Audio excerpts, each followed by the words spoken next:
àwọn níyì ní ìmùlẹ̀ ọ̀pẹ̀lẹ̀. Bí ọ̀rẹ́ rọ̀. Àwọn níyì o. Ètèrè o.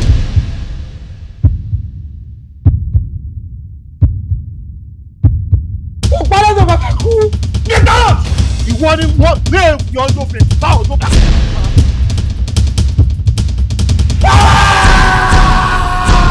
You have suited yourself right. Now get out of this house. Kótó bẹ́ẹ̀! Ó ju apá bàtà àpájọwọ́jọ́ etí. Èdìdì tí ó ṣekú pọ̀ ọmọ ẹja ń bẹ lọ́rùn ọmọ ẹja. Èdìdì tí ó ṣekú pọ̀ ọmọ èèyàn náà ń bẹ lọ́rùn ọmọ ènìyàn. Wọ́n ní káwọn mẹ́tẹ̀ẹ̀ta kákàtì mọ́lẹ̀ kan jàrí ẹbọ. Ọmọ eku bọ́ irú ẹbọ kò rúbọ ikú dé ikú pọ̀ ọmọ eku. Ọkọ̀ yín ẹ̀ mú. Ẹsẹ̀ ń gbò. Kí ló ṣẹlẹ̀? Fọ́mílì alájáde lóyún o. Bó ṣe rí bẹ́ẹ̀ fẹ́ fún mi ní sàárà àti òtọ́ sí mi. Òkú ló máa pa àwọn mọ̀lẹ́bí ẹ̀. Ṣé ló tó pọ́pọ́ pọ́pọ́ mi? Òun ẹgbẹ̀rún ọ̀dọ́ àgùntàn ọ̀pọ̀lọpọ̀ ẹja epo pípa tá ebi ń pa mi mo fẹ́ jòkun fi. I'm trying as much as possible to control my anger. Má jẹ́ wojú ẹ̀. Mi ìmọ̀ kókó yín ó yẹ kí ẹ máa ṣiṣẹ́ ni tẹ́ bá rí ṣeṣe ẹ lọ sá pure water ẹ ó ké ṣe kọ́ńdọ́tọ̀. Ó ti ń já wèrè. Ọjọ́ àkọ́kọ́ fún oṣù kẹjọ. Mo gbọ́dọ̀ lẹ́wù.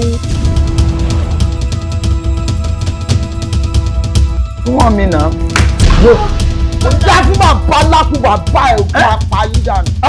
Ẹ̀yin tó láyé ò mọ̀ pé bí ọba pé gúnlégún jẹ́ ìjọba kúrò lóru.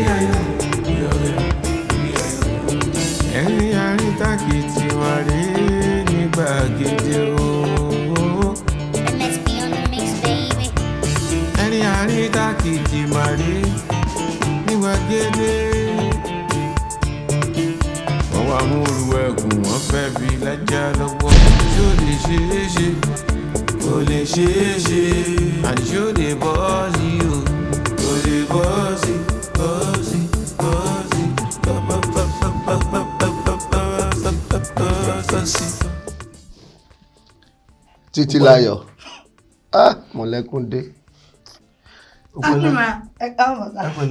Títí láyọ̀.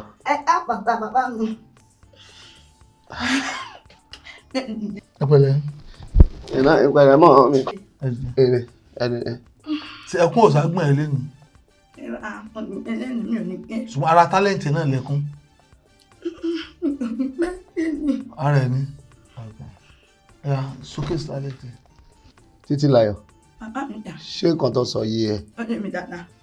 Ṣé o mọ̀ fún mo mọ̀ ẹ́ dáadáa? Ṣé o rí nǹkan tó fẹ́ ṣe léyìí? Òun gangan ni ìdíje tó wá ṣe ń bì. Màá wá fẹ́ kó fi ara balẹ̀ kó ṣe. Ṣé o mọ̀ nǹkan tó fẹ́ ṣe? Kí nǹkan tó bá mọ̀ ṣe tó bá rú ẹ lọ́rùn yàtọ̀ sí wérewère tó ń tẹ̀ ṣe ń bí o. Kan tó bá mọ̀ pò mọ̀ ṣe tó rú ẹ lọ́rùn tó lè ṣe dáadáa. Ijó ni o, orin ni o, even bó ṣe rìn bó dẹ̀ jẹ́. Bó jẹ́ kún tó mọ̀ sún dáadáa yẹn o lè sún. Bàbá mi ta mo mọ̀ ní ọ̀gán. Mo mọ̀ ní ọ̀gán. Màá fẹ́ gbọ́. Ìrìn fún yín.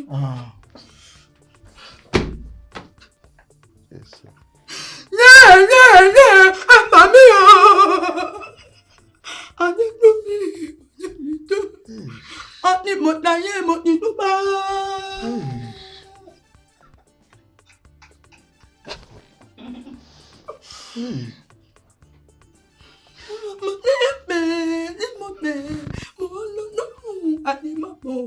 Òun láyé òun ayé dùn mí. Mo ní òun ayé má mọ̀ òun láyé òun ayé nìkan. Sókè. Pẹ̀lú pé o discover post ayé yẹn o ní problem kankan ju pé kò kàn máa lọ lọ. Omi dẹ̀ta. Tóònù wo ló fi ń kọ́ yẹn? Ṣé soprano ní olú yẹn? Bẹ́ẹ̀ni. That's a good soprano. Ẹ ṣeun bàbá mi. O ti wọ studio rí? Jọ. Màá lọ lọ́la, bàbá nípa ní ìní màá. Àwọn lọ sí rẹ́kọ̀dù. Bẹ́ẹ̀ni. Ayé ọ̀rọ̀ àwọn. O sọ pa mi. Ọ̀run á gbọ́. Ó lè máa lọ. Ẹ tẹ́ ń dúró díẹ̀. Kí ló tún fẹ́ ṣe? Gbé parí jẹrẹ ni. Àwọn òun ṣeré àrùn. Ṣó lè jó? À ń jà ń bẹ ni. Ṣó lè jó? Ó yá jó. Oni ìmọ̀ bàbá mi. Ní owó dé sún sẹ́yìn dẹ̀. Ọmọ bàbá. Ẹ bá lè láyọ̀. Next.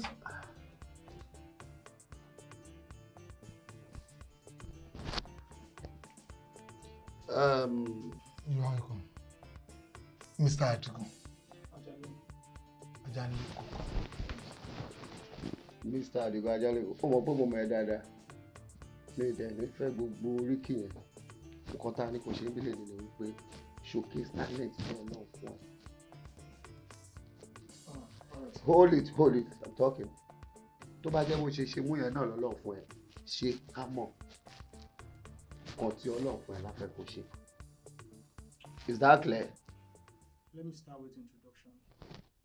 Orúkọ mi fi gbà kankan yí padà. Adigun Ajanle Koko náà ni mo ń jẹ́. And I'm talking about seriousness. Èmi gan serious bá sí bíbí ni. And àmọ́ dẹ̀ ní ó fà fún yín sáà tí ẹ̀ bá mind. Ẹ má jẹ́ kí anybody gbọ́.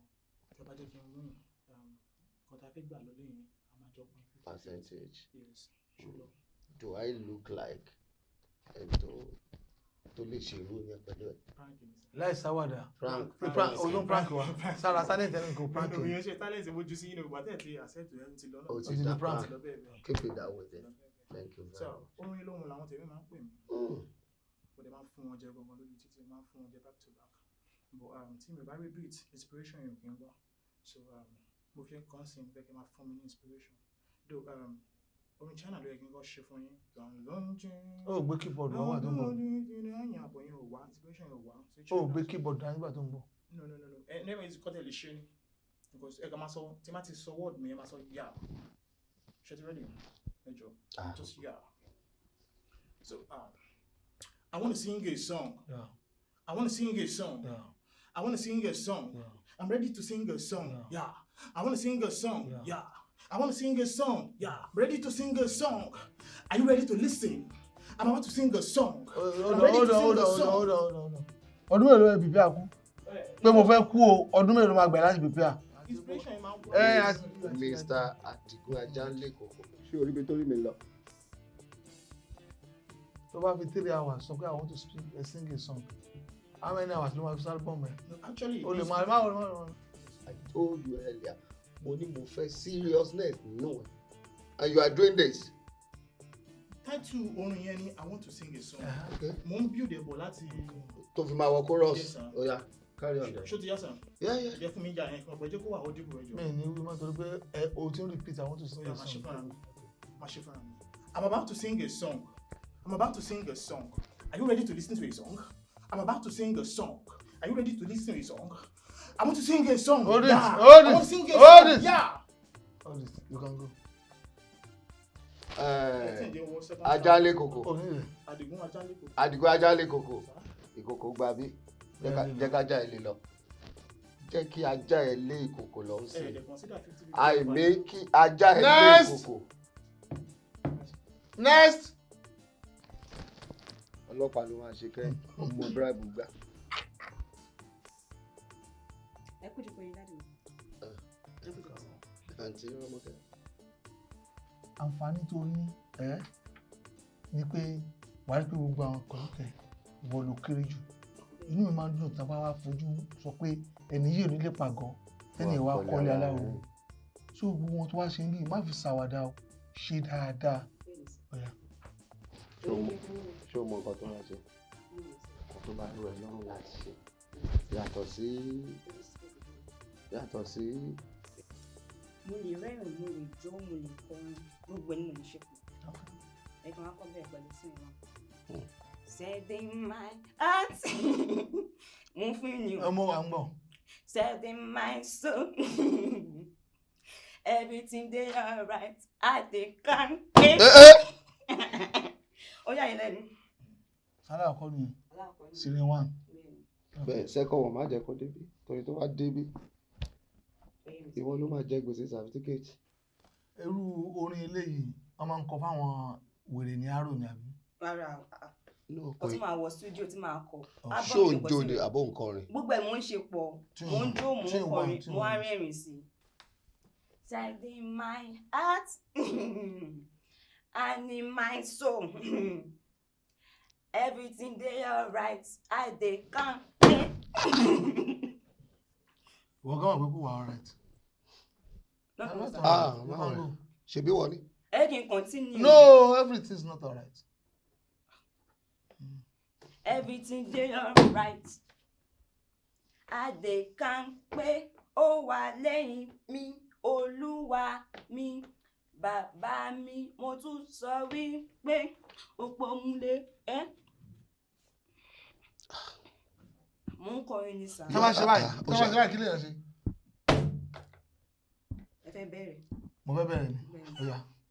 Tí má ti bẹ̀rẹ̀ kó bẹ̀rẹ̀. Ẹ ṣìwé.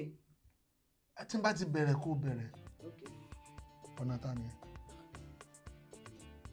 You can go. Ṣé o ṣe ní ìkọ̀kan sí? Just nǹkan ẹyọ kan. Ṣé o wà? Ṣé o ní? Orin yẹn náà ni. Next. Make your way.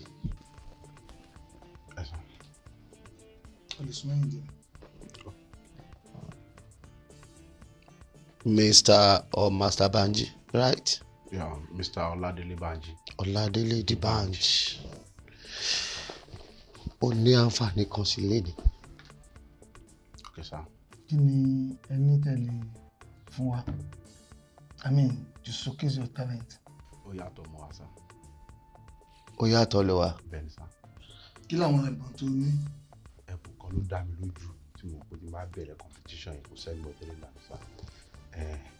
Màá need ẹnìkan láti lè exercise ẹ̀bùn yẹn. Èrò boxing? Mi bá ní kí n mú kan ní ìbọn, mo kúrò ní ilé mi, mo lọ jagun níta. Ó yẹ yín, so mo kú láàrin àwọn ọkùnrin, mo lọ jagun ní ọ̀dọ̀ àwọn obìnrin. Mo dẹ̀ jàjà ṣẹ́gun. Ọ̀dọ̀ àwọn sisterhood. Bẹ́ẹ̀ni, tí máa lè rí obìnrin kan sí kájọ àti sẹ̀fún yín kẹ́yìn lọ́la. Mr. Dibanji, ò wá ní rí ẹlẹ́dàá wa ń bí báyìí ò ní jẹ́ kó rí obìnrin kankan. Ó mọ̀ kan tó ṣẹlẹ̀, nǹkan tó wá ṣe mí lẹ́yìn solo performance. Ó wá lè máìmẹ̀ gender ẹ̀ kò fi síwájú ẹ̀ kò fẹ̀mí gbé pé gender ẹ̀ ni kò lè má bá ṣe pọ̀. No, move. Ẹ̀mẹ̀ káwọn bí wọ́n á kó ọ́fíìsì ló máa ń káyọ̀ wọn. So àwọn tó bá ní. Tó ní ọ́fíìsì yẹn ló fẹ́ ṣe lóra. Ṣé o ti mú nǹkan tó fi máa gbé certificate first year lọ́lé? Ṣé o ti gbé wá? Ló fẹ́ fi gbà. Nǹkan tó ń dánwò yìí ṣọwọ́ ẹ̀ máa lè gbà.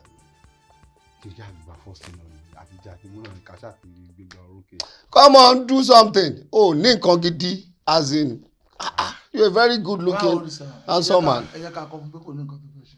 Irọ́ mo tún yẹsà ibi tí mo fẹ́ mú mi lọ ní ìbí àmúlẹ̀ bí a kì í tún ṣe mo lè kéwì sá. Ṣé kí n bẹ̀rẹ̀ ni? Yeah, go ahead. Kí ni orúkọ yín kí n fi lè kéwì? Ìbejì. I mean twins àwọn ìbejì. Ṣùgbọ́n àwọn ni wọ́n ní tó bá tí wọ́n bá bí wọn ó ní oúnjẹ kan ẹwà àwọn náà máa fi. Ìwà àmọ́ ẹwà ẹ̀ náà ní ṣe àgbọn. O lè ṣe lólóyìn. Okay. Ọmọ tá a bí tá a. Okay, sorry. Tá a fún lẹ́wà olóyin. Mi ò àwọn ìyá máa fún. Don't worry, I know what to. Yes, Ó dá kí Àjàyí Ògidì Olú. Mo mọ̀ yẹn popular sa. Àjàyí Ògidì Olú oníkọ̀ọ́gá àjípọ̀n máa bọ̀ lọ sí village Ibrahim Ṣata. Ọmọ tíyà bá kú kó kú tíyà bá lè rọrùn kó rọrùn. Àjàyí Ògidì Olú ilé tó bá ti fẹ́ wọn níyàwó. Mi mọ̀ pé o nírú ẹ̀bùn tó dá báyìí o. Sórí ìgbà tó kọ́ bẹ̀rẹ̀ mo rò pé ò ní lè ṣe ni. Ìgbà tó ṣe tóun rẹ̀ já lọ tó inú mi gan dùn. Mo kú ẹ̀jẹ̀ inú mi dùn. Ó wá mọ̀ nǹkan tó máa ṣe. Sọ́nà àwọn tó máa ń kí ọba, wọ́n máa ń kí ọba lákìrìn ni. Wọ́n wá bẹ̀rẹ̀ Àjàyí Ògidì Olú, wọ́n máa kí lọ. Àwa máa wò yẹn lọ, a máa gbọ́ tó yẹn lọ títí tó bá ti dábàá Ibrahim Ṣata kò dúró. Lọ́hùn marathon bó tiẹ̀ mọ mark nìyẹn fún ẹ. Ẹ ṣe lọ sá. Ó yá bẹ̀rẹ̀. A máa wí lọ, a máa wo ẹgbẹ́ tí ẹ lọ bó ṣe ń wí lọ. Next. Good afternoon, sir.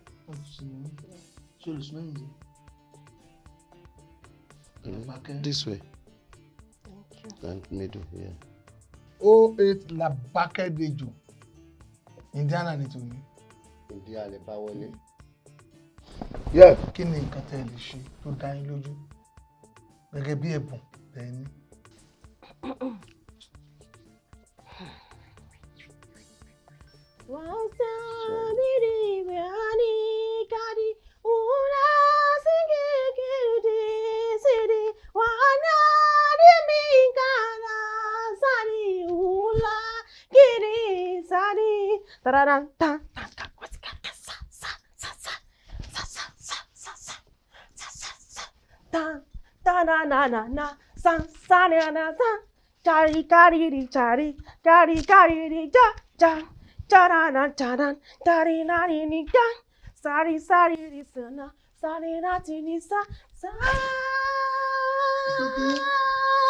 It's okay.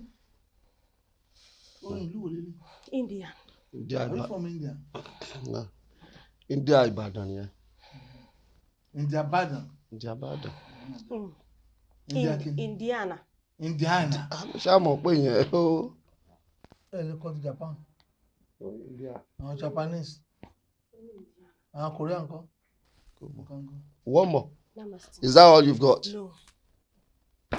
Sa na na sa na na gari jaji di gari jaji di ga sa na na sa na na gari jaji di gari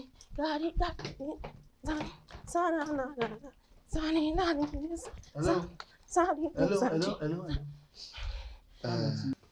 Ẹ o mọ kan tí wàá ṣe torí wọ́n ti rò pé òní lè ṣe inú mi dẹ̀ rò pé mo rí pé o ṣe sọ́nà tó pẹ̀ tó wà ń ta yẹn àwa bẹ̀rẹ̀ sí máa kọrin àwa máa jó lọ máa jó India yẹn náà lọ wọn á wá inú wọn á dùn pé ọmọ yẹn ti gbapò mọ́ wọn lọ́wọ́ ọ̀yá bẹ̀rẹ̀. Tó bá ti fẹ́ dẹnu ọ̀nà kó wá tọ̀n.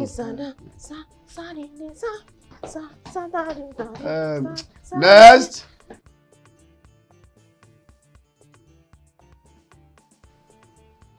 Ẹ wá náà ẹ dẹ̀ dúró náà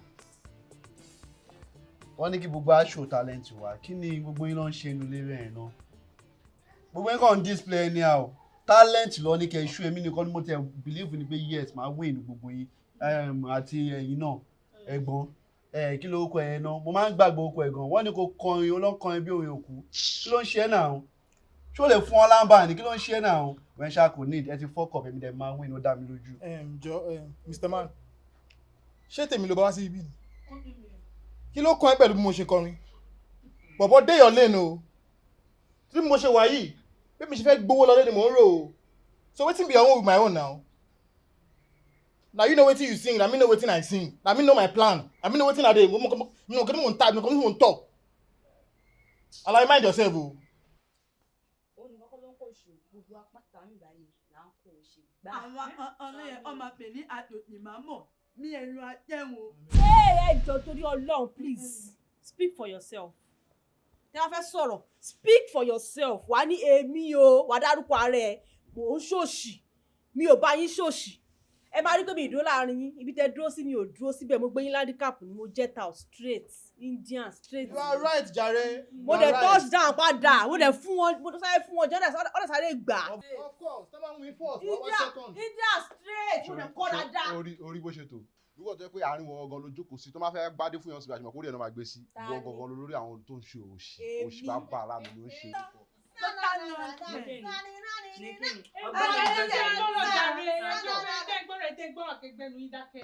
Èmi tí mo jẹ́ àwòkọ́ gan mi ò gbéraga ẹ̀yin ọ̀ṣìn wẹ́wẹ́ ọ̀ṣìn wíwí ẹ máa ń gbéraga aláìjọ pákó ẹ̀. àbí kan ṣe lẹ́yìn tá lọ rí bẹ́ẹ̀ tí kan ṣe lẹ́yìn ni tá lọ ṣe wẹ́wẹ́ ẹ bá lágbèjọ ẹ máa lọ bíbí. Èmi Fadékẹ́mi ọmọ Alákìjà gbogbo tí mo bá wí lónìí ó dàṣẹ èmi ni kí n gbégbó orókè èmi ni kí n tayọ láàrin àwọn ẹlẹgbẹ́ mi èmi ni kí n tayọ èmi ni kí n mókè láàrin wọn ní tẹ́wé ayé bá wí báyìí ìní wọ́n ń gbà lóde ọ̀run àbí bò náà ṣe kọ́ mi náà. ìtẹ̀wé ayé bá wí ilẹ̀ gbọ̀rún ọgbà ẹ̀ lè mú mi láti ibi ọ̀fọ̀ èmi ni kí n gbégbó orókè kí n sì wíìnì kí n mọ̀ lọ ilé wa pẹ̀lú ayọ̀ àtàlàáfíà kó rí bẹ́ẹ̀ kọ́ ṣe bẹ́ẹ̀ fúlẹ̀ kó ṣe bẹ́ẹ̀.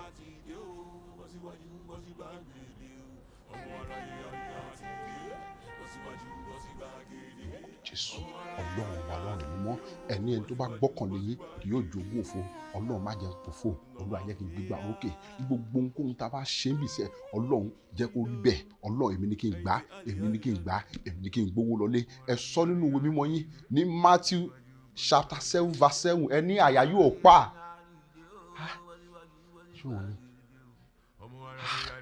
Olúwa nínú ọ̀rọ̀ yín náà ni ẹ̀yin lẹ sọ ẹni àyà yóò pa àlejò wọ́n sì fi ìbẹ̀rù bojo sájáde bí ní kọ̀lọ̀fín tó bá wà gbogbo àlejò tó wà ní àyíká àtàyídà yìí tó ní mi ní gbégbá orókè tó ń lo nǹkan mọ́ nǹkan tó fẹ́ lo dúdú Ọlọ́run funfun lèmi fẹ́ lò jẹ́ kí n gbà jẹ́ kí n gbégbá orókè jẹ́ kí n gbégbá orókè ó ti wá báyìí ẹni tó bá ké pè yẹn yóò yọjú sí bẹ́ẹ̀ ni nǹkan tí mo gbàgbé lẹ́ẹ̀kan Ọlọ́run mo ti rántí sí Matthew chapter 7:7 ẹ sọ ẹni ká wá àwa ó sì rí ẹni ká béèrè ẹ fún wa ẹni kí n kọlẹ̀kùn Olúwa ilẹ̀kùn àṣeyọrí ilẹ̀kùn ògo ilẹ̀kùn ìgbéga ní mo kàn Ọlọ́run bá mi ṣí Ọlọ́run bá mi ṣí mo béèrè fún àánú ní díje Olúwa jẹ́ kó tẹ̀ mí lọ́wọ́. Ní orúkọ Jésù Ọlọ́run Olódùmarè Olúwa mo kígbe pé ó sórí níbi tá a wà lẹ́nu mi ni kí n win ìmọ̀ ọ̀tá mi ò gbọ́dọ̀ jọ lórí mi èmi ni màá gbégbá orókè Ọlọ́run ṣọgbọ́n bí mo ṣe ń pe Ọlọ́run ohùn mi ni kò gbọ́ o it is by who shouts louder God ohùn mi ò lè tú ìsì Ọlọ́run Elédùmarè èmi ni màá win I must win this game bí ọ̀tá mi fẹ́ bí ọ̀tá mi kọ̀ I must win this game ọ̀tá fẹ́ ọ̀tá kọ̀ I must win this game ní agbára ọ̀rọ̀ that money is my money that money is my money this game is my game. alágógó òjé òrìṣà alẹ̀ tí wọ̀nà gbogbo oore tí ń bẹ lóde tòní ọmọ mi Fákẹ́mi ní kẹ́ ẹ gbé fún o òun ni kó gbégbá àkọ́kọ́ kó sẹ́ni àkọ́kọ́ tí wọ́n ń yàn tí wọ́n sì kó gbogbo owó fún pé wọ́n mú yàn báyìí kí wọ́n ju nọ́mbà 1 sí láyà ní gbọ̀n tètè ń tekú agége àsùnparadà ń tígi àjà ẹ máa bọ̀ ẹ̀yin ayé wa ti mọ̀ mí lẹ́yìn ẹ̀yin ọlálẹ́ ẹ gbà yín lọ́wọ́ mi o ẹ gbà yín lọ́wọ́ mi àdìmú agbó àdìmú atọ́ erin dìmú erin yàso ẹ̀fọ́n dìmú ẹ̀fọ́ yín yàbọ̀n agbẹ́rẹ́rẹ́ dìmú ọ̀làwọ̀ lórí sánsánsán ìyèrè ara gíkì yíngí inú òun ni kò sẹ́ni àkọ́kọ́ nínú kọmpitíṣàn tí wọ́n fẹ́ ṣe ẹ kọmpitíìtì ẹ̀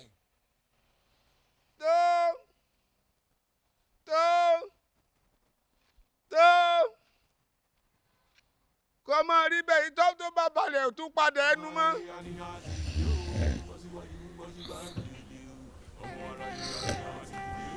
bó ìfúnlẹ̀ jà ìmú wá níbi kan gbé kíní wọn sọ pé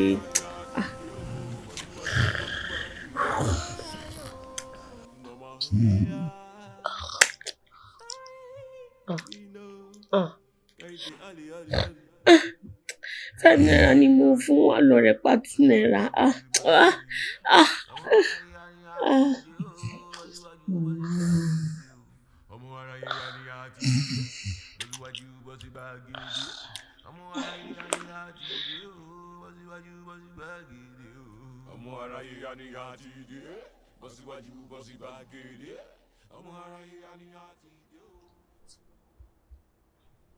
hello bá mi bó ni bó lọ́dọ̀ yín lọ́hùn ẹ ò bá mi mo ní tún béèrè lọ́wọ́ yín náà ni sọ dá yín lójú pé èmi ní gbé gbà rókè tí èmi náà ní ìwé ní àyín òótọ́ ni náà mo tiẹ̀ mọ̀ ń rápa rẹ̀ torí sẹ́rí lónìí mo kọrin láàrin àwọn tó kù mi kódà tẹ́ ẹ bá rí bí gbogbo wọn ṣe ń dunnú sí mi ni wọ́n yọ̀ mọ́ mi ni wọ́n ń rẹ́rìn-ín sí i àbẹ̀ náà mo ti wá wò pé ó dá mi lójú pé èmi ní gbé #1 bá mi mo bá ilé wín ní kinní yàásín àtijọ́ olówó náà ẹ̀yin ṣàjẹ́ ń gbégbé orókè náà ẹ gbádùn mi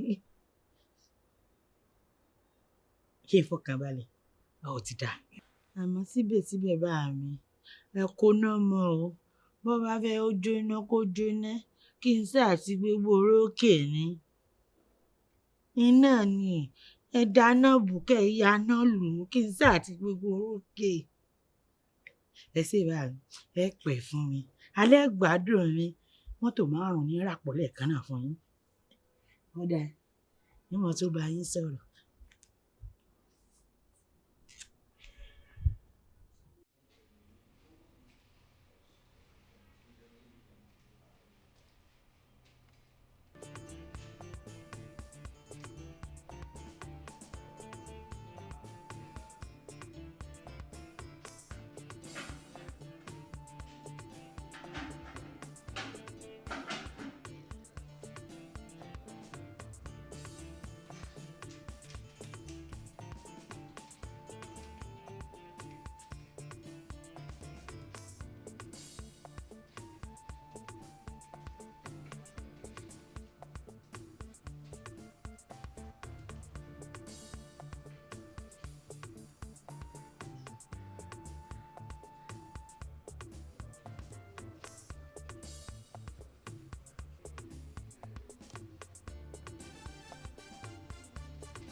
Hey, come on. You can do it.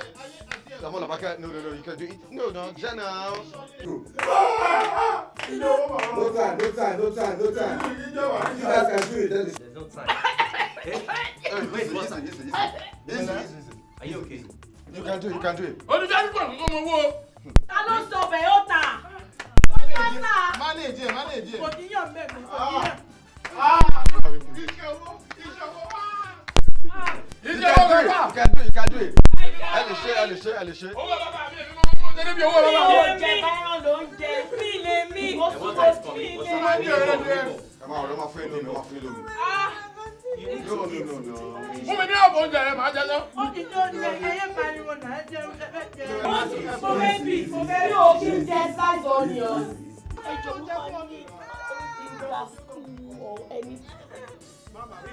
Ṣé wọ́n yẹ fẹ́ bàjẹ́? Ó fẹ́ ṣòfò. Kí ló dé? Oko àṣetánì kò lè tó lè. Are you stupid? What is this mess? What is this? Are you crazy? Chugule? Yeah! What is this? Kí ló fẹ́ ṣe? Ẹ jẹun. Mo fẹ́ ọkọ̀ tó fẹ́ bá yẹn dá.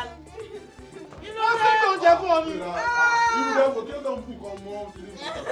Mama, Rachel. Tí mo ṣe fẹ́ bá ṣe lè kọ́ débẹ̀.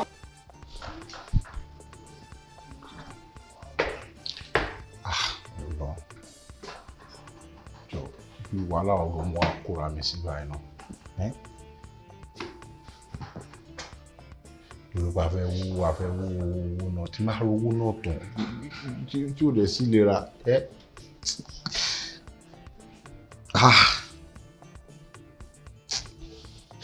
gbówó náà tí mò ń wá náà sí báyìí ká lè gbà pé kí wọ́n cancel lọ́la pé à play game mọ̀ pé Banji o ìwọ ló win máa gbówó lọ tí ò dẹ̀ sí lè ràjọ ṣé ìyá délé kó yẹn yálẹ̀ kú sọ́nà ẹni tí ò mọ bí yẹn ṣe wàhálà ló máa gbówó lọ wà lọ́jà yìí orí girlfriend tó lọ ẹ̀mí ṣe gbẹ náà síbí àná àmọ́ bí tó wà kò mọ ìnira tí mò ń rí kó.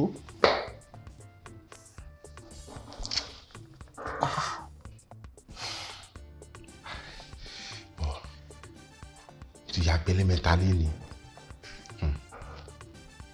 ọ̀rá gbé ilé ogun láwà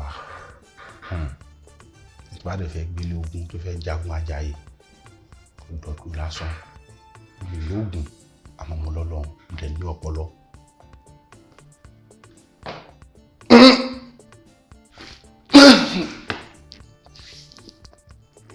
irọ́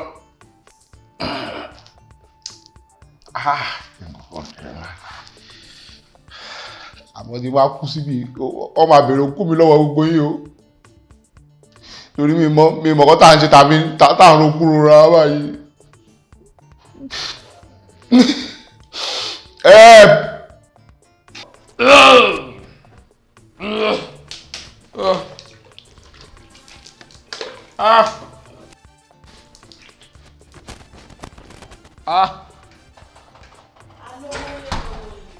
ẹ̀rọ mi mọ́ padà lẹ́yìn mi wàhálà ìpọ́fẹ́ mi ni.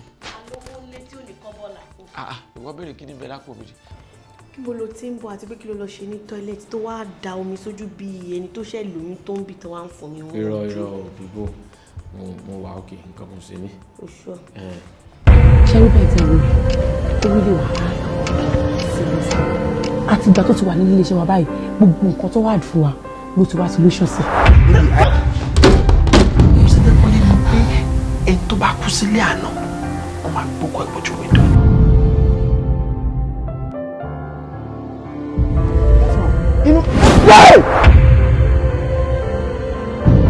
ìjà pẹ́ ẹ jàjà lọ ṣọ́ọ̀ṣì kò jẹ́ ká retí gbọ́rọ̀ mọ́ ilé ṣe ló ń kálẹ̀ lúyà kiri.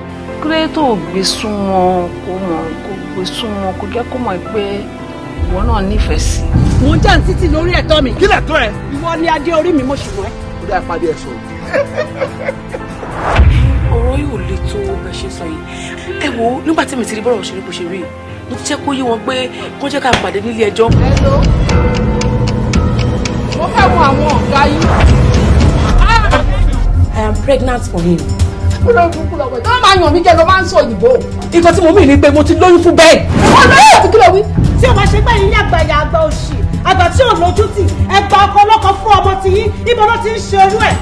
ọ̀lẹ́ eléyìí ti wọnú ẹ̀kọ́ kò lè sí bàbá ńlá grandfather ìyálàyà pọ̀nrí pọ̀ gbá tó lè gbà jáde mọ́.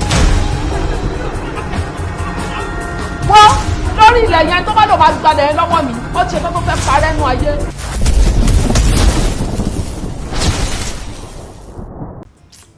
kankan ò ṣe é kí wàá ló dé tó. ẹlẹ́dàá mi. bí ṣe ń ṣe mí lọ́nà fún ní káíkáíkáí mo fẹ́ lo tọ́lẹ́tì. mo fẹ́ lo tọ́lẹ́tì mọ̀ wọ̀lé o kí ni fún kí ni káí káí o lè wọ́ bí síwájú mi káyì.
ẹ tí ì máa kankan ní ìjẹ́wọ́ fún yín pọ́n mi babaláwo ni ṣe rí àwọn tí wọ́n fi ojú kéré yàn ẹ̀mẹ́rìtì nígbà tí mo bá ṣe tán pẹ̀lú ẹ kọ ṣàṣù ẹ gàpá ẹ lò ìníláyè èmi náà ní ní gbogbo òkè kò sẹ́nikẹ́ni ọ̀run rẹ o àdìo everybody ẹ lọ lọ. Wow, your sis ó ti yá báwọn.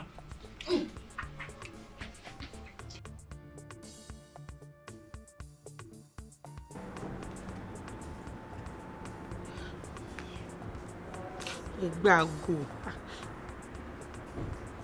hello bá mi iná tí ń jó lọ́fọ̀ àmùkòkò báyìí bá mi ẹ̀yin náà mọ̀ wípé èmi ìjẹba ń fi tààràtàrà gba tẹ̀ bàbá òun ìbí mo wà áàrin ẹ̀bà ni wọ́n ní ká máa kì mọ́lẹ̀ bẹ́ẹ̀ ṣé ń wo èmi bá fúnkẹ́ ẹ̀bà mẹ́ta mo kì mọ́lẹ̀ àfi kí n gbégbó olókè o bá mi ẹ wo ibi tí ọba já sí ni kò já sí ẹ ṣàgùn mo fẹ́ kí wọ́n mọ̀ pọ́mọ babaláwo ni mí mo fẹ́ kẹ́ ẹ jẹ́wọ́ ara yín pẹ̀lú oògùn bá mi ẹ dákun ẹ ṣàgùn sí wọn mo fẹ́ kí wọ́n fíìlì rẹ̀ lára kí ni ń ṣe mo fẹ́ kó jẹ́ pé mi náà ni gbogbo ayé ó gbóríyìn fún bẹ́ẹ̀ ni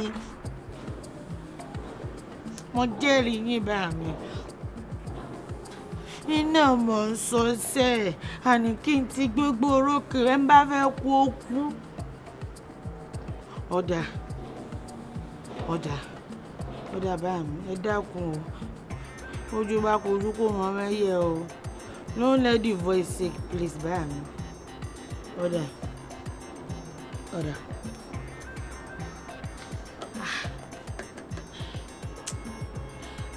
Fadékẹ́mi àfikọ́ gbogbo orókè kí n bá mi tún bá mi hello bá mi.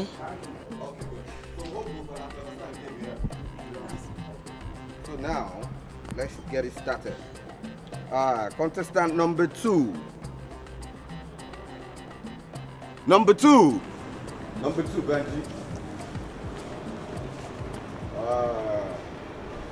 Okay, good. Contestant number 7. Ẹ jọ̀ọ́ bá mi fún ọ látẹ̀wọ́. Okay. So, àǹtí ẹ ní sùúrù. So, ẹ méjèèjì ń sẹ́ máa bá mi pick rope yẹn. Ọ̀tá alẹ́ ọ̀tá òde, ọ̀tá àbíṣẹ́, gbógun tì mí. Ẹ ní sùúrù. Ẹ gbà mí kò sí, ó ti kó gbogbo kò tọ́kọ̀ fún mi lókun. Ẹ ní sùúrù, ẹ̀yin náà fún wọn lókun, ẹ fáwọn náà lókun. Okay, good. Ẹ ní sùúrù. Immediately after whistle ní kẹ́ bẹ̀rẹ̀. Orogún ya mi ẹ jáde tán. Bánjí, ẹlẹ́dàá mi Bánjí. Tó padà fi yá mi lẹ̀ sí ọkọ. Ẹlẹ́dàá bá lówó ní. Àgbàyà ni ẹ ò lè yọwọ́ ọmọ kan ta mí ní. Superman. So now, contestant number 5. Yeah, number 5. Contestant number 1.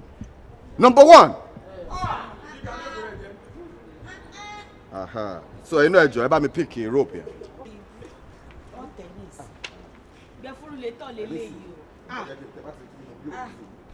Because my tea leleyi yóò wọ pa ìyá gíga ò sí o. Ó yá.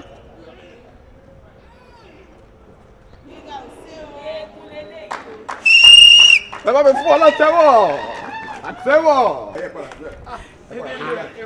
Orí yọ mo lè pé mo máa ṣe ìgbésùn ní. Báyìí jẹ́ ká pòsè. Contestant number 8. Bàbá ìlọ ibi kọ́ làwọn èèyàn ẹ wà ní. Ọmọ mi arẹwà. Bí n bá jẹ tán mò ń mú ọ rí lé. Contestant number 3. Ẹ̀yin náà ni àǹtí ẹ̀yin ni yẹ́ number 3. Quiet, please. Hey babe, you know, Gen Z. try to wait please. Èmi ò pupa o. Easy ni kíni ajẹgbọdọ ní mèmí wẹ ní kúnra adẹ́tẹ̀tì ni mí pẹ̀lú mi ò lè fún wàrà mo lè da wàrà nù má báyẹ̀ rẹ̀. ẹsẹ̀ ikú pa ẹsẹ̀.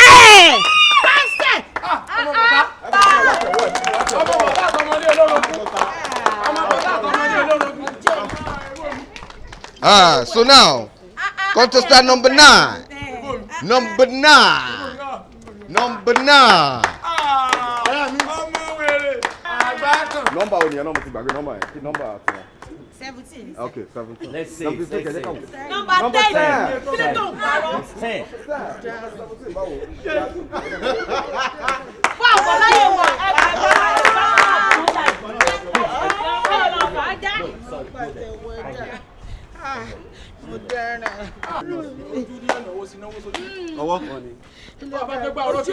Ọ̀rẹ́ mi ṣàdúrà fún mi. Ẹ mú rope yẹn àǹtí. Ọ̀rẹ́ mi ṣàdúrà fún mi. Ṣé ẹ ti ready? Ṣé ẹ ti ready àǹtí? Ó yá. Ẹ bẹ̀rẹ̀. Mo dára! Ọ̀yà sí mo tẹ̀ sunkún. Ó mà ti ń fà mí lọ, mo dára! Ẹ dákun èmi, má fà mí pátá fẹ́ gbé mi ṣubú. All right, that's it. So now, contestant number 6. Number 6. Àǹtí ẹ dúró bẹ́ẹ̀. Contestant number 4. Number 4. Ọ̀rẹ́ mi máa ń dí. Ọ̀rẹ́ mi máa ń dí. Wá pa. Ọ̀rẹ́ mi kò wá pa. Adigun. Ọ̀pọ̀. Má jẹ jú mi o, Adigun. Ọ̀rẹ́ yìí náà mú ẹbọ rope. Ìwọ tó fẹ́ fa okùn tó lọ wá bra. Orí kò fẹ́ ṣe sí. Pa ẹ̀yìn ni, ìpàpà ní tìyóòrì. Ó yá, yọ̀bọ̀ fẹ́. Okay, good. Ẹ pick it up. You guys ready? We're ready. Okay. One house, please.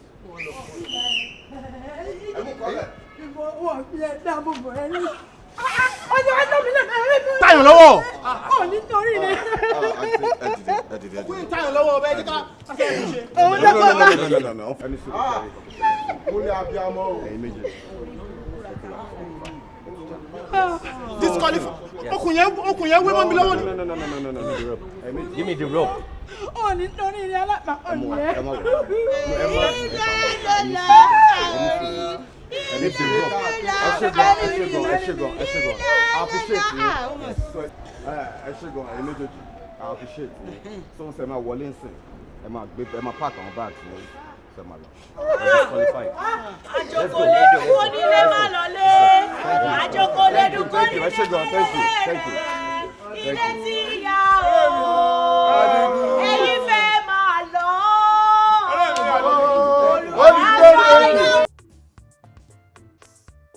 Contestant number 9. Number 9. Number 3. Oh, good. Àtàwọn tó ní ṣe Michael gbogbo ẹ̀ náà, a máa rí gbẹ̀yìn olúkálùkù. Kúrángà, ó ti fẹ́ kú kúrángà. Thank you. So now to contestant number 2. Number 2, no time. Number 2. Number 2 dìde rìn.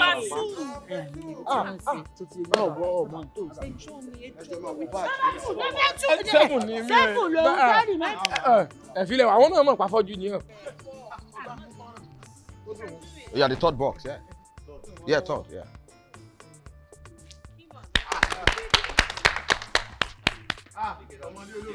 Hey! Thank you. Mọ yọ fún ọ. Olórí èlò ni máa ń tẹ̀lé. Contestant number 5. Number 5. Okay, good. Okay. Box number 4. 1, 2, 3, 4.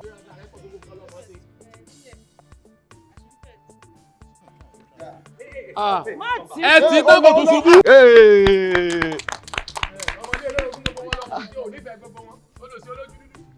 Má bọ̀yọ̀. Ọ̀yá. Gbéra mọ́ gbéra.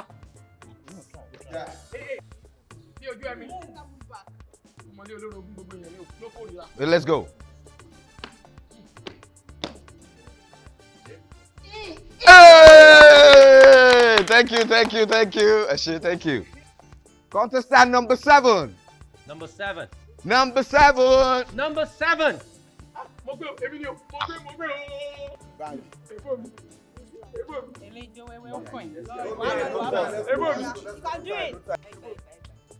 Okay.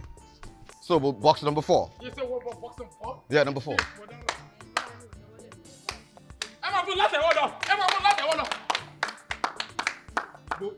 Hey!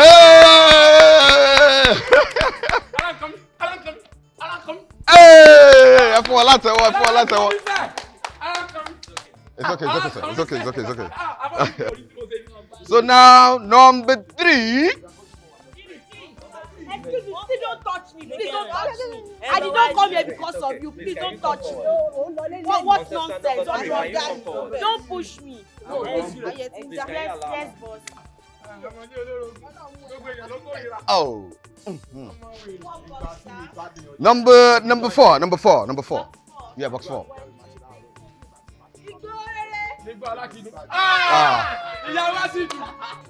Ó bá kórí jù sí o, ó já o. Ebo mi. Which way, sir? This way. Excuse me, don't touch me. See, because you are taller than me doesn't mean you have to talk to me anyhow, sir. Sir, you don't have to harass me. You don't harass me. I will go. I'm on the one me must not do me. Say right there, I will go. This way. Which way? This way. Go this way. You don't harass me. Don't touch me. Which way, sir?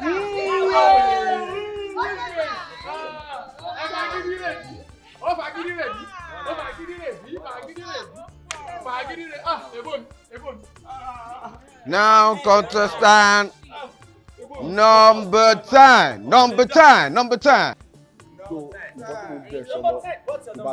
Sir? Number 20, sir. Let me see. You're number 10. Fílẹ̀ afọ́jú ni.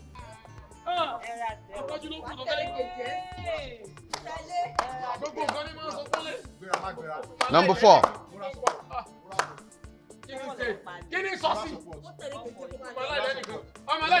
Hey!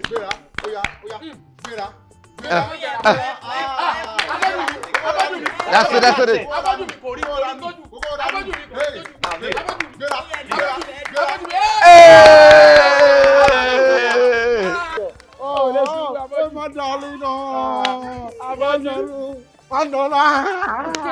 Ẹni ọkọ̀ fún kò fọ́ padà. So now, last but not the least, number 1. Number 1.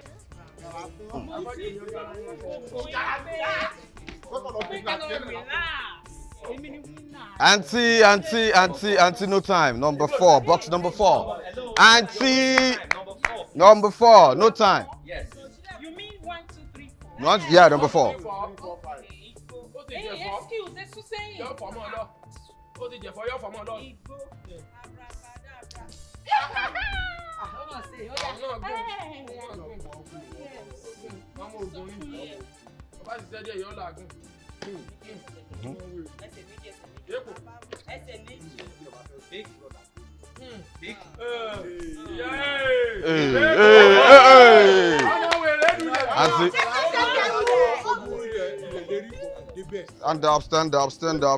Stand up. Yeah, disqualified, Auntie. No. Emma. Auntie disqualified.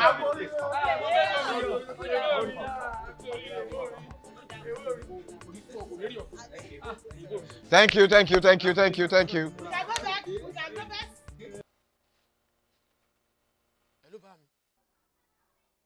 Hello, ta ni ẹ ta ló ń fò? Èmi ọmọ yín ni. A ní mi ò bímọ tó alówólé ọmọ wo ló ń jẹ́? Mi ò bí ọmọ tó ń já lówólé. Ṣé ibi tí mi tiẹ̀ bímọ rí ni màá ní mo bí alówólé kan? Mi ò bí ọmọ tó ń já lówólé o. Mi ò bímọ rí o, àgàn lẹ́ni tó ń sọ̀rọ̀ yìí o, àgàn lèmi o. Bá mi Ọlọ́run ní ṣe yín lágàn, kí ló tẹ̀ ń sọ̀rọ̀ báyìí? mo mọ̀ pé inú ní bí yín ẹ̀yìn bá mi wò ẹ̀wọ̀ ẹ̀kan mọ́ fàdúrà ràn mí lọ́wọ́ tí bá ti gbégbá orókè máa tún gbogbo nǹkan ọ̀nà sí ọ̀nà ọ̀la èmi ẹ sá gbàdúrà kí n gbégbá orókè. ó ní gbégbá orókè bó ṣe ń sọ yẹn ohun tó dá mi lójú ni pé ibi tó wà yẹn ó máa fi dìrín mi ni ó ní gbégbá orókè ó máa rú póòrìn lágbára ọlọ́run àtàgbára àwọn tó láyé àfi tí ń bá dá bàbá tèmi láàmú rí kó rí burúkú ẹ lọ. bàbá mi ò ní jẹ́ o bàbá mi kàkà kọ́ ọmọ bá fi kẹ́. òun ọmọ tèmi èmi tó yẹ pá gàn ní mi látàsìkò yìí lọ ṣé mo bímọ rí ni èmi ò máa bímọ rí má dá fọmọ òfò tó ń dá bàbá ẹ láàmú.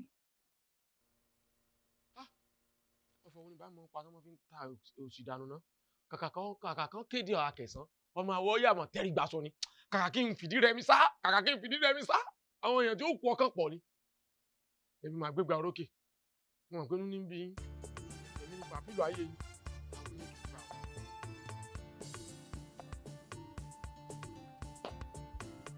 Okay, as you all know, the white balloon stands for Real Madrid, the red stands for Man U, while the last one stands for Chelsea. White balloon yìí, Real Madrid. Red yìí, ó represent Man U. Then Chelsea represent blue represent Chelsea. Mo fi po yé wa dáadáa. So ibi tí n bá sọ pé Madrid, ẹ máa fò sí Madrid, ẹ máa fò sí bí white balloon. Tí n bá sọ pé Man U, ẹ máa fò sí red balloon. Tí n bá sọ pé Chelsea, ẹ máa fò sí blue balloon. We good to go, right? Okay, let's go. So ibi tí n bá ti pè lẹ́ máa fò sí. Ṣé ti understand? So once ẹ bá ti miss ẹ tó bá ti miss ẹ ti já. Okay, yeah, let's go. ẹ wá dákun ẹ má jẹ́ kí èèyàn kan sì fò kó sọ pé òun ò rí ibi tó ń fẹ́ fò sí nítorí pé afọ́jú lòun ẹ má jà fi ẹ̀wọ̀n. Ẹ má ṣe báyìí náà. Ẹni sùúrù àǹtí it's okay. Ẹ wo kò dákẹ́ máa body shame èèyàn náà kí ló dé ń body shame wọn. Bọ́lá ṣe dá wọn nìyẹn náà. Okay, yeah, let's go. Ẹ jẹ́ ká lọ. Real Madrid. Good. Man United. Oh, good. And Chelsea. Hey, Auntie, you're out. Thank you. You can leave. Thank you. I should go. Man U. It's getting tough. Chelsea. Real Madrid. Oh.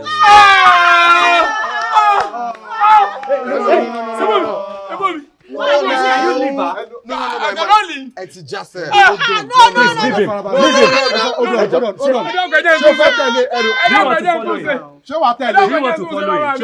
you want to follow him? Yóò tẹ̀lé mi. Ọlọ́run ò tẹ̀lé ẹ má lọ.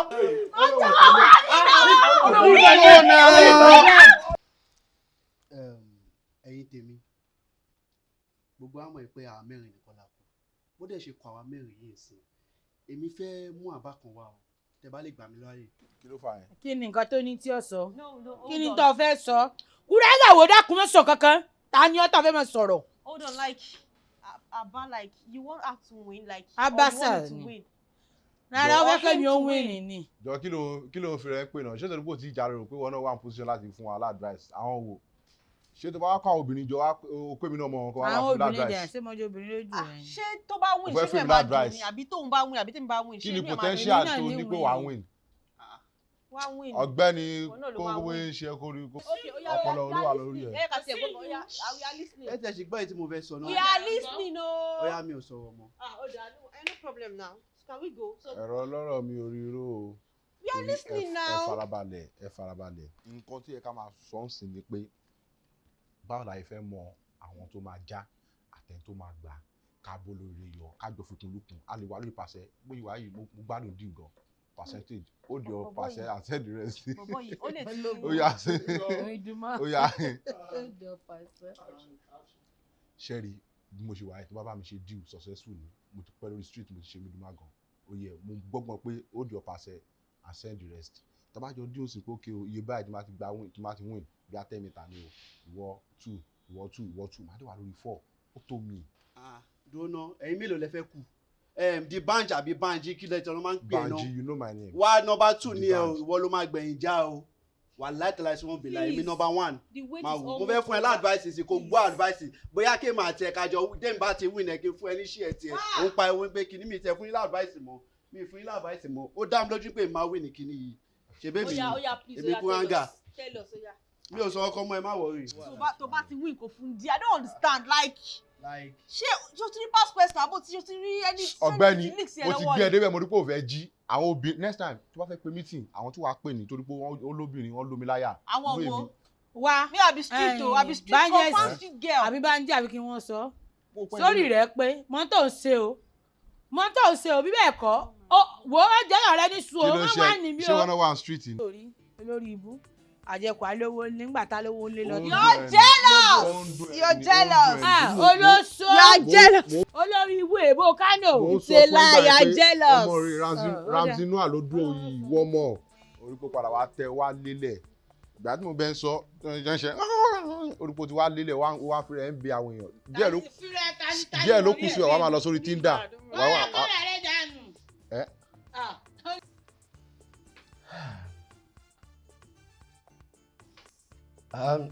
kí n kọ́kọ́ kí yín náà ẹ kú ibi tí gbogbo yín bá dé. You are all welcome. Mo láyọ̀ láti sọ fún yín wípé ní ọjọ́ ìní yìí ẹ ní àǹfààní ìkọ̀kan tó yín láti mú fóònù láti pín ara lé yín. Oh my God, my dad! I can't wait! I missed him! Oh my God! Ó wá lófin o, ó tún dé. Àǹtí òyìnbó Ghana. Mama 2.5 àbí 1.5 ní jẹ́ ń gbọ́. Can you guys just listen? Can I say something? Can you just allow him?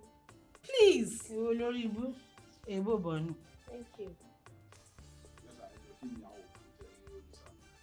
Ọ̀rọ̀ ariwo yìí náà ni ìsìn ló máa bẹ̀rẹ̀ tán gàbàrí ó pa Fúlàní obówó lé obówó ń ta àfẹ́yẹn lórí fóònù àti mọ̀ pé obówó ń lé ọlọ́run adẹ́jẹ́ kó rẹ́mi náà bá ń jí. And one more thing again ẹ tún ní àǹfààní ẹ bá mi sọ nǹkan tó láǹfààní láti ṣe. èmi náà tún kí n kú ilé kan sí láyé ìgbà kan náà máa sọ pé àwa tá a jẹ́ akọni a jẹ́ méje ṣùgbọ́n níwájú mi báyìí ẹ̀yin tẹ́ jẹ́ akọni ẹ jẹ́ mẹ́rin ẹ̀yin tẹ́ jẹ́ akọni ẹ jẹ́ mẹ́rin àǹfààní tẹ́ ní ó pọ̀ jàbúrátà lẹ́yìn yìí tí wọ́n sọ yẹn ẹ tún láǹfààní láti jẹ oúnjẹ tó bá wù yín irú oúnjẹ tí ì bá wù yín a máa pèsè fún yín láti mú nǹkan tó bá wù yín láti gbádùn ìgbádùn tó bá wù yín ṣùgbọ́n fún wákàtí 8 péré ni. ẹ jọ̀ọ́ ṣé mo lè béèrè. lọ fẹ́ béèrè. kí ni tiẹ̀ kí ló ṣẹlẹ̀ ẹ ní mo mọ mo kàn fẹ́ confam ní kí n bá lè mẹ́lẹ̀ tí màá. no that's correct bá tó. ẹ jẹ́ kí n sọnù mi. sọnù ẹjọ́ sà ẹ sọnù rẹ. tó bá ti tásò tágo yẹn bá ti lọ gbá àwọn ìwà wa báyẹn. nígbà tó ṣe pé ní ẹ̀yìn àlè tọrọ nǹkan tó bá wù wá. ẹ wò ẹ dákun ẹ bá ń wọ́kùnrin kan sí ìdíwọ́tì. kò sí wàhálà tó bá ti tásìkò yẹn ẹ béèrè nǹkan tó bá wù yín ṣe ní béèrè. èmi náà ló ń bá sọ̀rọ̀ nọ́mbà rẹ̀ ò jábì kankan èmi ni. bá mi ẹ wò ó ẹ má sinmi o kẹ́ ẹ sì má ṣàárẹ̀ o. oorun ẹ̀wẹ̀ níwájú adájọ́ kí ni ń jẹ́ báwọn. ìdí àgbo mo wà ìdí ìkòkò àgbo mo wà mo ń kó náà máa báyìí ni ìwọ ló jẹ́rìí gbogbo wọn. ọ̀pá ẹ̀kú ní rẹ́yìn eku ọ̀pá ẹja ní rẹ́yìn ẹja ilẹ̀kùn ọ̀nà ní rẹ́yìn baálé àgbá alédì ní rẹ́yìn wàrẹ̀fà ẹ̀yìn ló lóbi sowó sí ìkarahun ìgbín ní rẹ́yìn ìgbín ọ̀já ní rẹ́yìn àbíàmọ́ ìwọ ló rẹ́yìn gbogbo wọn. fọkàn ara rẹ balẹ̀ sá tí wọn bá mú ọ lẹ́ni àkọ́kọ́ pàjá fún mi ń jẹ. ẹ̀yin tí ẹ̀ ní pàjá fún yín ẹ̀yin pààrọ̀ gidigba wálé wá bá yín ni ẹ̀yin pàjá fún yín ẹ dákun ẹ sàmọ ṣàdúrà gbogbo ìgbà ó ṣe ti gbọ́. ó ṣoríire ọmọ yìí ọ̀kàrẹ̀ ta ni ń jẹ́ báwọn.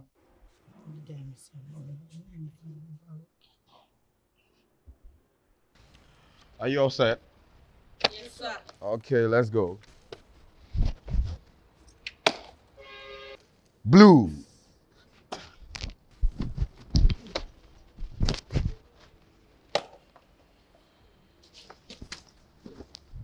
Green. Yeah. Green. Blue.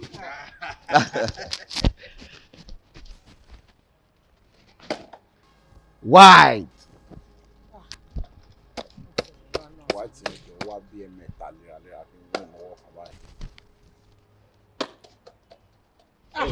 Yellow.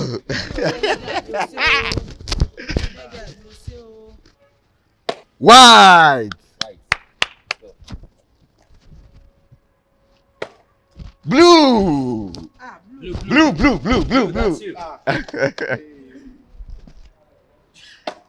Yellow. Yellow. White. Blue. Okukan. Yellow. Gbèsè ní o gbogbo. Green.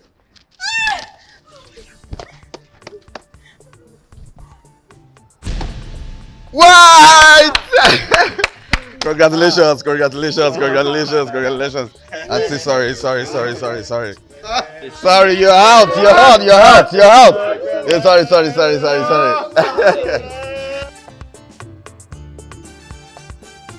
Ẹ̀yin ìyá mi, ọ̀tàpẹ́tẹ́ ní sáwọ́ inú omi, ìràwé dùndùn ní sáwọ́ olẹ̀. Ewé ní sọmọbìnrin Òwu, obì ní sọmọbìnrin Ìbàdàn. Ìjọ́ tó bí ò bá fojú kewí ọkọ rẹ̀ rírọ ní rọ. Ọmọ mi Fákẹ́mi, tẹ́ ẹ bá ti fojú kàn báyìí, òun ni kẹ́ ẹ máa mú lẹ́ni àkọ́kọ́. Pẹ́ǹtùká ijó abájàta ní ìtẹni lẹ́nu. Mo sọ̀rọ̀ yín dòfin mo fi dànù. Àìwò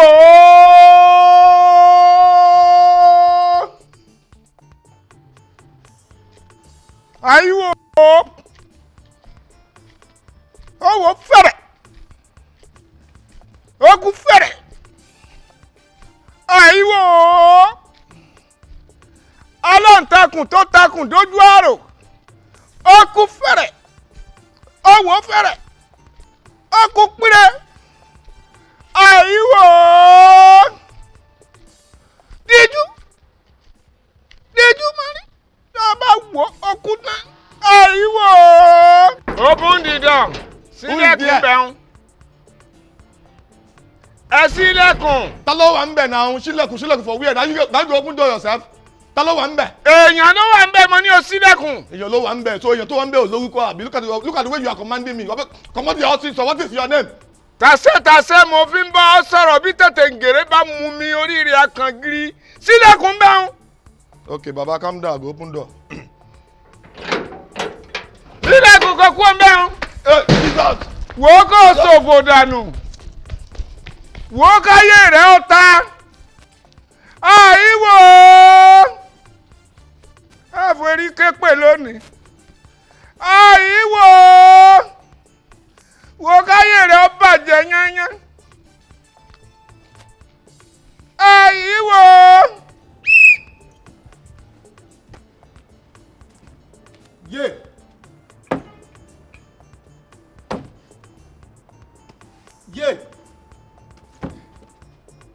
Yeah. Àìwò. Owó fẹ́rẹ̀. Ẹdúró kẹ́wò kí ti yín ọ̀tá kẹ́ẹ̀sòfò dànù. Ta ló nà mí? Ta lè bá mi sójú mi? Ẹjú rẹ wo ni ẹ ń sí? Wèrè èmi ni. Ṣeré bójúbójú lẹ wá ṣe ní ni. Ohun tí mò ń gbọ́ ń jòun bàbá Fadékẹ́mi. Èmi ni túkìní kú olójú jáde. Bá mi, ẹ sọ bẹ́ẹ̀, ẹ sì ṣe bẹ́ẹ̀. Èmi nu. Bẹ́ẹ̀ la kọ́ ní ṣe báyìí o. Ọ̀kadì. Mo fẹ́ sí i. Kínú? Àwọn jọ́jú sì wádà. Ṣé o gbọ́dọ̀ fojú kẹ́bọ? Bẹ́ẹ̀ mi. Kàn ní bẹ́ẹ̀ dúró. Ẹ̀sìn àfẹ́ bọ̀ lẹ́yìn jọ́jú ìsìn lọ, ẹ̀sìn fẹ́ bọ̀ lé jọ́jú ìsìn lọ. Ta ni ó mú mi ní wínà ní ìsìn? Sábíà! Sábíà kí ni? bàbá ẹsẹ̀ àfẹ́bọ́lé jọ́jì sí lọ ẹgbẹ́ mi sẹ́nu gẹ̀ẹ́tì ẹ̀rìn wọlé wo ẹ tún ti bà pílánì jẹ́. ìwọ ò sọ fún mi tó bá hùn. àbá mi máa ń bà pílánì jẹ́ ta ni ó fún wa lówó ṣe lérò pé mo wà níbi torí kí n máa jó kí n máa ṣe kiri ni níbi torí owó mo ṣe wà á yín. ṣé ọmọ ibi tí wọ́n kówó wọn sí. ìmọ̀. wọ́n fòògùn pé. ẹ fòògùn pé kí ni owó ti bẹ́ẹ̀ báǹkì ìyún ilẹ̀ ẹ̀mọ́ bí wọ́n ṣe fòògùn powó lẹ̀ lọ first bank ká ẹ lọ powó ń bẹ̀. ṣé báǹkì lọ wà. báyìí rẹ wo àyín tẹ̀sí àbá mi. ẹ̀fẹ̀ wọlé jọ́jì sí. bàbá dúkọ́ mi tó ti fọkọ̀ bù lẹ́ẹ̀kan sí.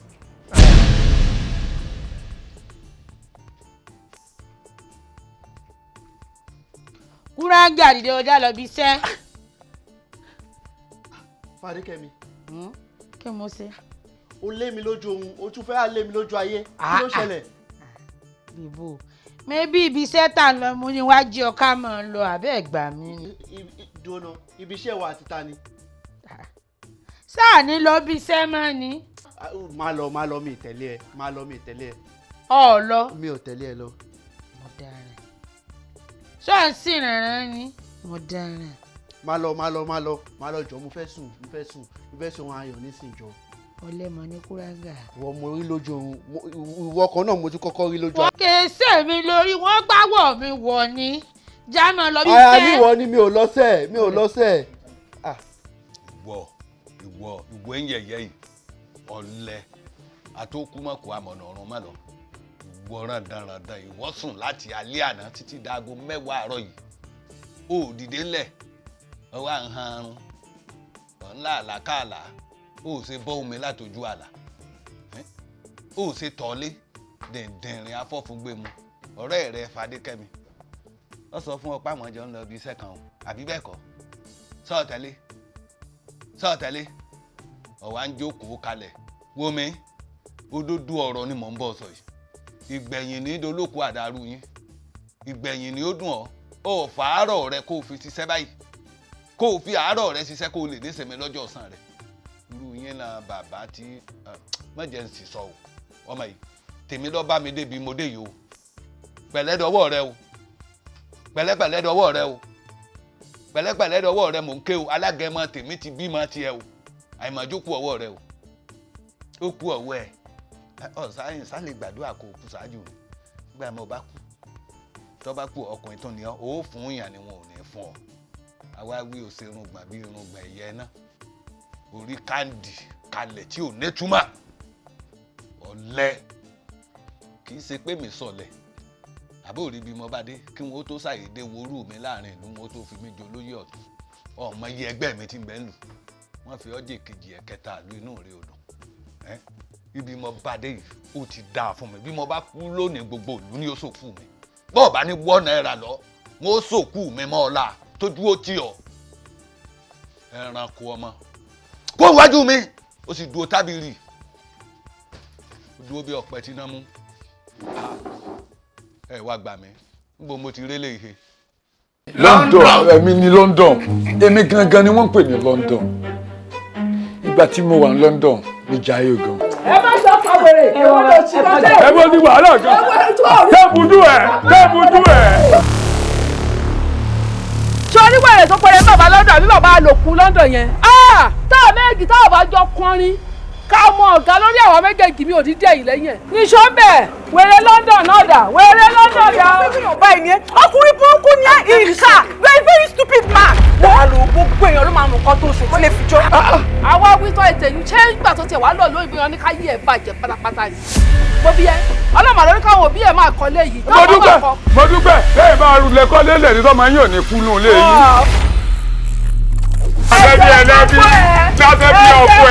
dáṣẹ́ bí ọ̀pẹ kẹ́ni ó ti dáàbò yìí wọ́n ti gbé dọ́kúmẹ́ǹtì ilé lọ. ilé ìbò gbogbo ilé yìí. lákùnrin pẹ́ ti pẹ́ ń lu òyìnbó ní ò jẹ́ kẹ́ ẹ mọ bọ́ ṣe ń ṣe ńlẹ̀ yìí gbogbo lọ́nà tẹ́mi mọ̀ wọ́n máa ń lájì ara irúgbó lè ṣe dé ó yẹ kẹ́ ẹ mú gbàlẹ̀ lé wọn lọ́wọ́ kọ́ gbàlẹ̀. ẹ bọ́ sá àwọn wèrè bó ṣe rí ọjà London. bọ́bọ́ wa ládùúgbò yẹn pariwo ń gbòòrò pé tíǹsì wọn ṣáàtà wọn fún yín. èèyàn burúkú ni yín.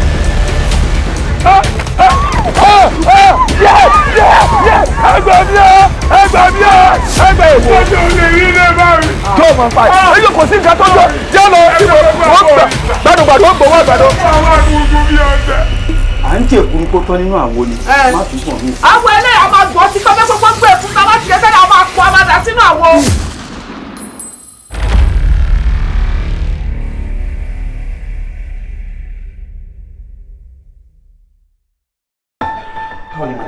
Please sit down. Come on, sit.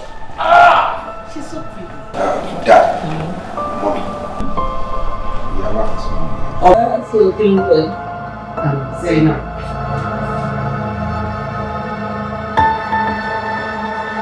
Ṣé wá rí broken mirror yẹn àti ìgbálẹ̀ ẹ̀yọ mẹ́ta wọ́n fún wa as gift lọ́jọ́ wedding wa.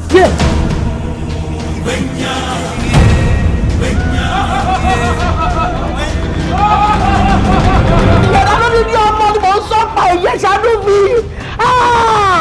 Tó bá tẹ́ tó bá stop wá já tẹ́. Sọ́ọ̀rì sọ, wọ́n jẹ́ kọ́rí ẹ pé o, àbẹ́tẹ̀ mi ló wà yìí o, mo lè ṣe báṣubàṣu, mo lè ṣe bó ṣe ṣe ṣojú. O lè ṣe nǹkan kan. Mo ṣẹ̀ṣẹ̀ fẹ́ bá ẹ̀ jagun ni.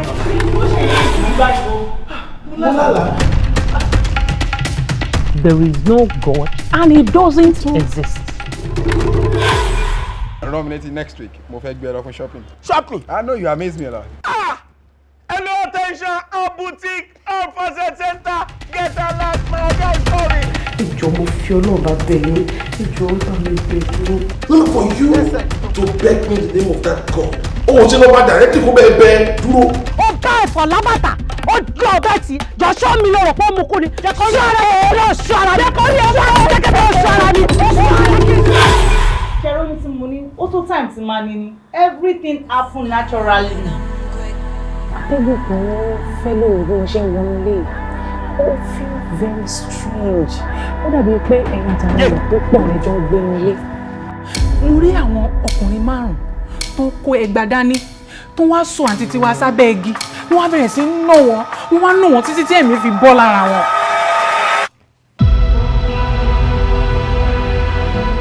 Fún eléyìí tó ṣe, ojú ẹ̀ máa rọrùn. Ojú ẹ̀ máa rí èèmọ̀.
Pussy.